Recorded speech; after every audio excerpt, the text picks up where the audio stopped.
Man, yeah, man, we should be live everywhere, bro. Where the hell is my? Yeah, there we go. There we go. There we go. There we go. Yeah, yeah. I'm getting the hang of it. Okay, this streaming thing is crazy. Shit, I'm live on here. Hey.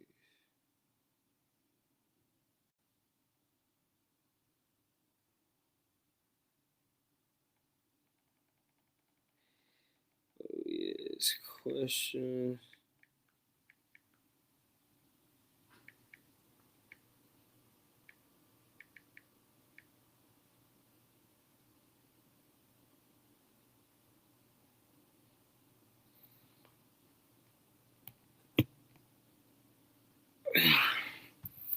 Alright, we live on the TikTok.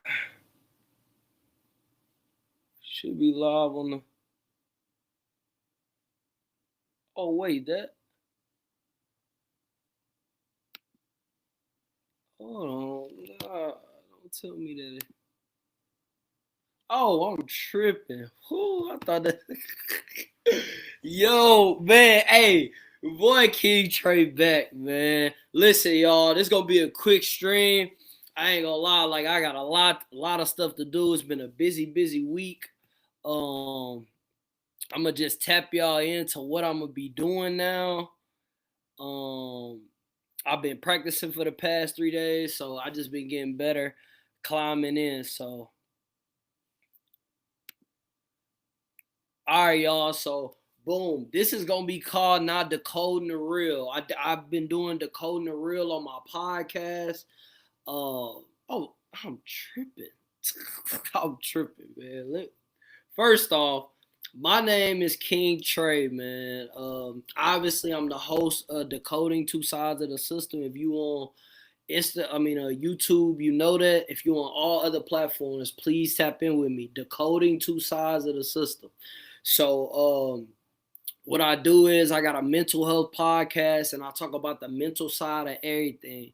So if you a coach, if you working a job, you a business owner, if you doing things, I talk about like the mental side of that, like who are you whenever the lights cut off, or what it takes the day to day. What does it take to be your best self to be able to do the job that you doing? So that's basically what I interviewed. Decoding the real as well. We gonna talk about all different topics, bro. We sports, life, things on the internet, trending, all that. Like I want to create a safe space, but if so, we can talk about mental health and things too of what people going through. So y'all send me a message on I can see all the platforms. So everyone that I'm live stream on, y'all can send me a message and we can tap in. But this space is really a safe space just for us to be able to talk, clown. I want to be able to interact with y'all more. Because I've been telling like my subscribers, but I haven't done this and I haven't been consistent. Like I need to be consistent. So as though my followers, my subscribers have grown over 74,000, it's still different whenever people like gotta see you and want to see you. So Decoding the Real is every day at around 6:30 Pacific time. I'm gonna come on here. I'm gonna bring different people up, and we just gonna chop it up about real topics. Or if y'all got any mental health question, comments in there, I'm gonna answer. So I'm gonna give y'all a rundown about who I am, and after that, like basically, if y'all got questions, y'all can ask me questions. But I'm trying to really get up out of here quick. I'm gonna have this on my page, and I'm gonna let it sit so my subscribers can see it and things like that. So if you got any questions on how to grow your podcast, anything, just type them in the chat. I answer them. But who am I? So basically, y'all, just how this whole thing started. I used to play basketball. I used to be an athlete. So I was playing basketball. I was studying pharmacy. And within studying pharmacy, I literally I lost my aunt. So my aunt passed away, and man, like the moment my aunt passed, shout out to my little brother. My little brother hit me and he was like, man, like ain't Sheena died. I was like, dang, like you for real? Like I ain't want to believe it. So whenever I found out that she died and I got that phone call, I had to drive home, and it was the longest drive of my life. So when I lost her, just the pain of losing her and just like being all away from home, that really hurt me because I didn't really have nobody where I could just pull up on. So I had to go to my room, and I was just in tears because I just lost my aunt. So shout out to my boy DJ. My boy DJ came get me, um, and really just, man, he took me out to eat. We went, got a couple drinks, and I mean, I just needed to get out because I was sick. Shout out to my mom too, because my mom was really worried about me. She knew that I was gonna take it hard. So after I lost my aunt, I'll go to school in Oregon. I'm from Louisiana, so I'm at school. So boom, I fly back home, but I had to like act like I was all right because everybody was gonna be sitting there worried about me because I was the only one like not at home, you know what I'm saying? So when I had to go back, I started experiencing like trauma as far as like the phone call. Like when people, like when somebody, whenever you lose somebody and they call you, like every time your phone ring, you think it's something bad. Like my heart started to beat. I started noticing that I had like really bad anxiety and stuff. So I started going to like therapy on school and really just talking about like my pain and things like that. But shout out to my boy DJ.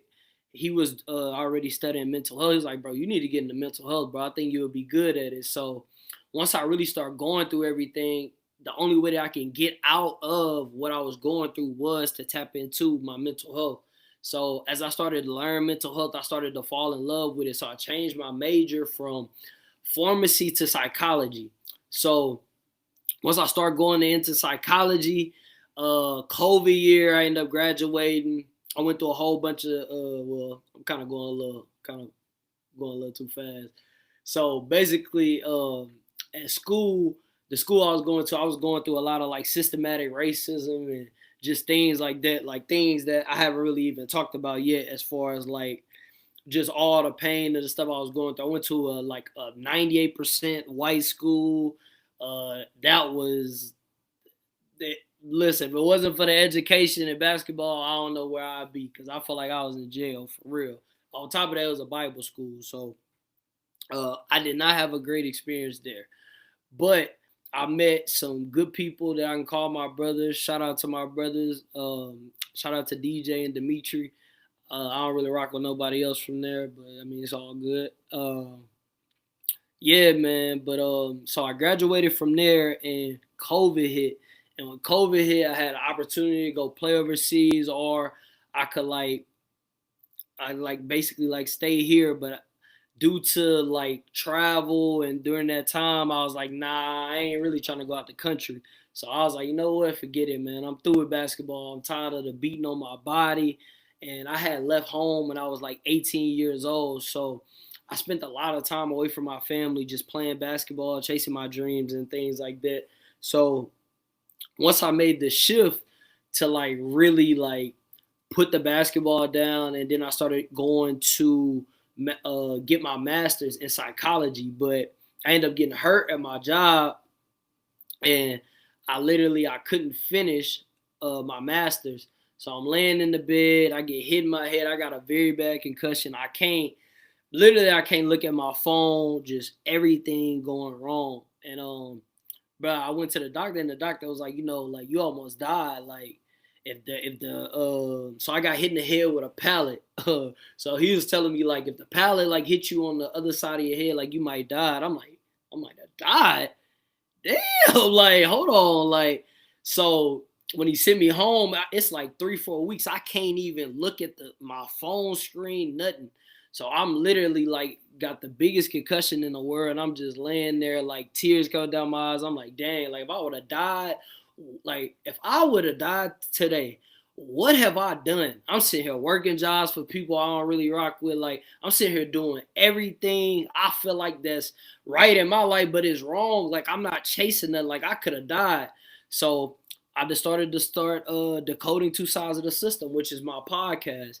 And when I started writing it, it took me a long time to get the name. It took me a long time to get everything squared away. But I stayed consistent and I really focused on, okay, like finding the name, let's do this. And when I finally got the name and I started writing, but it changed my life, because you go from damn near dying to creating something that you got a vision for. And I'm just like, man, I'm gonna just give my all to this. So I started my podcast 3 years ago. 3 years ago I started it, man. My first episode, it literally took me like 6-7 hours to shoot. I literally was in my apartment, the same. If you go look, you'll see the same background, like literally in the same apartment. It took me like 6 hours to shoot, bro. Literally, I was just doing everything wrong. I didn't know that you can edit. I didn't know how to do none of that. So when I started on my journey, I just wanted to build something and create something for people to like. But I wanted to chase the people at the top that was doing podcasts. Like, everybody that's trying to do something, we all got this thing of like, man, this person up top doing it and they got this, and you start to see all that. But it's like the mentality, like, what are you willing to work for? So that's what I was telling myself, like, Trey, what are you willing to work for? Like, you see these people at the top, they famous, you not famous. You don't have this, you don't have that. Are you gonna let that stop you? And all I was thinking about was me laying in the bed concussed, like, man, hell nah. Like, I ain't never going back to feeling like that. Like, feeling like I almost died and I wasn't doing what I needed to do. By this time, I wasn't traveling and nothing. I'm like, nah, like, I'm about to put my head down and just work. So I started doing daily videos every day. A whole bunch of people unfollow me, like people that I grew up with, people that just people that follow me just because they thought I hoop. Even family members felt like I was a failure, whatever, because I was starting something that was unknown. I was the athlete my whole life. So went through that stage, but I just kept going on there every day, doing a little thing. But people thought I was just doing daily videos. To me, I understood that I got to be able to write an hour podcast. So I would go through ideas every single day, like, all right, bam, I'm going to do this, and then that's going to lead me to this, and then that's going to lead me to that. So basically what I would do is write out a topic, and I knew if I got 10 topics and I could talk for an hour, then I'm good. And that's where I wanted my content to be. But before, like I said, it's steps that you got to do. So I started doing that. Make a long story short, now we have 74,000 subscribers. Man, it's been a great journey and everything. Like I said, next topic. Next topic. I'm going live because I want to connect more with the people. I want to be able to have like certain engagement. I want to talk about certain engagements, and I want to talk about like all things in the world and stuff, sports as well, all that different type of things. So what I got next? Okay, yeah. This I'm gonna end with this. It's a motivational piece, and every time I come on here, I'm gonna give y'all some motivational pieces just for y'all to keep. But the motivational piece I wrote: if you truly want something, God doesn't bless you with what you ask for. He bless you with the test that it takes to see if you really want it. Like, y'all, that speak a million words. God ain't gonna ever bless you. Like, if you ask for something, God might not, it's not gonna be at your door the next day. He gonna bless you with the vision, and then the vision gives you the test. Then that's everything that you gotta go through to be successful within it. And within that, that's God blessing you with what you asked for.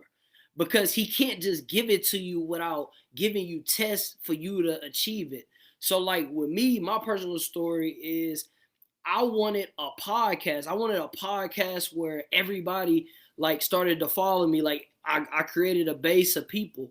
So whenever I prayed for that, God didn't just give me that. He gave me the tools. Okay, well, you got a laptop, you got a camera. Start there. So I started to do that every day. Then again, that led to me learning how to write podcasts. So all the tests that he was doing, how are you going to keep going? You only got 10 views. You only got 20 views. You only got 30 views. Like, what type of person are you going to be within this storm before I bless you? And the whole first year was horrible. I barely got any traction. I didn't get no impressions, no numbers. It's sad, just horrible.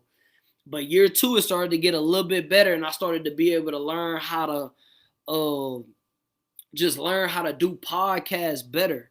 You know what I'm saying? Like, I had to go through a lot of things. Like my writing was horrible. What I was putting out felt like, shout out Jay, what I was putting out was trash, y'all, on all the platforms. Like, y'all, I felt like it was trash. So people can hype me, but this is just how I felt. So, literally, like, I went through that stage. Then I went through the stage of people saying that they gonna come on your podcast, then they don't come on your podcast. So it's like I went through all that. Then I'm spending money. So I used to fly out. Shout out to Jay. I used to fly out. Jay used to let me in the studio. We used to shoot podcasts, but there'd be nobody there. Podcasts wasn't doing them, but I knew eventually it was gonna build to something. So this past year, like last year around this time, my pods, like they started to really, really go. And I started to go from 10,000 subscribers. Like my first year, I started at 0. I think I ended at 262. I went from 262 to around like 3,000. No. Four is right. 4,000, and then this past year it went crazy. Past year I ended at 34,000, and then now y'all I'm at 74,000. So like it's a lot of things that I went through because you got to be confident to even spend your money. Like I wasn't getting nothing back. Like I had to really go out and work for my money just to spend it to go to LA, sleep on shout out Jay Couch, and just really like believe in yourself. So people be talking about like your YouTube and stuff. Y'all use YouTube Shorts. Cause somebody just asked me that. Use YouTube Shorts. If you're doing music, if you're doing anything, like there's kind of like a thing in the algorithm right now. Like for instance, Jay, like you be rapping and stuff. Like all your songs that you putting out with your visuals, put the title. You know how you do it. How the words come up when you talk, bro. Put that in there for your bars. Like if it's just a one line bar, put it in there and then throw it in the YouTube Shorts, and YouTube Shorts is gonna like promote it for you. So like for weeks, like I got stuff that's in there right now that I posted like 9 weeks ago, and the numbers just keep going up. It promotes every time you feed the system something else. But yeah, if you out there, if you do any podcast, you do music or anything, every bar, don't try to do the whole song is cool, the lines is cool, but if you do every bar, you gotta think. If you got 16 bars and you put 16 videos out within within that algorithm, then boom, like nigga, like you got 16 videos pushing you. Also, too, the way that YouTube work is an algorithm. Like what it does is it spins your content, so it creates a web. So if you posting consistently and you got 16 videos, let's say you got 16 bars, and you just do the bars regardless if it don't hit how you want to, if they click and see the song, that's all you wanted anyway. So, and then you'll have more stuff to spin your content. So what I do is I heavy feed like my podcast clips, like the starter episodes and stuff. And then what that does is that creates a bundle. Once you create a bundle of content, every time you feed some in there, it's going to feed the whole bundle. So just think about like I said, like you post 2 songs with over 30 clips. You post that, then you got 30 videos of just this one clip. That should not gonna take you long. Then boom, it's gonna transfer into whenever you post another video, YouTube is gonna take all that content and it's gonna rise it up to the top. So you like that's just like little ways. Like if you a content creator, if you an artist, if you like trying to do podcast things, like really use YouTube Shorts. Don't take that for granted. Like if you put something in there and it don't spin, go look at that like 2 weeks later. Like you will see that as you continue YouTube like push it for you. But back to what I was saying, which the motivational quote is: if you truly want something, God don't bless you with what you ask for. He bless you with the test that it takes to see if you really want it. Understand that your pods, your content will be trash. It's not going to spin how you want to spin. Even if it's great and you did good, you got to understand that you're fighting against the algorithm. You're fighting against things. So the more consistent you are, and like consistency ain't posting every day. Consistency is being consistent for a year. If you consistent for a year, all the videos that you put up within that year, the next year, YouTube will bless you. So understand that, like, don't be so quick to, oh, like my video only did this, or I ain't get no comments on that. Like, it's really cool because people always go back and watch. So understand that it's gonna be hard. Understand that nobody's gonna care. Understand that you probably gonna be talking to yourself a lot of the time. I'm on like the live right now. I got like a couple people on like my YouTube. I got a couple people on different places, but it's not where I want it to be at. I gotta do the hard work. So this is it. So that's the message for today. Like I said, this is truly just for people who trying to like come in, tap in, talk about mental health, talk about business, all that type of stuff, man. So I'm about to get up out of here, about to hit this gym. Y'all already know the motto, man. Be different.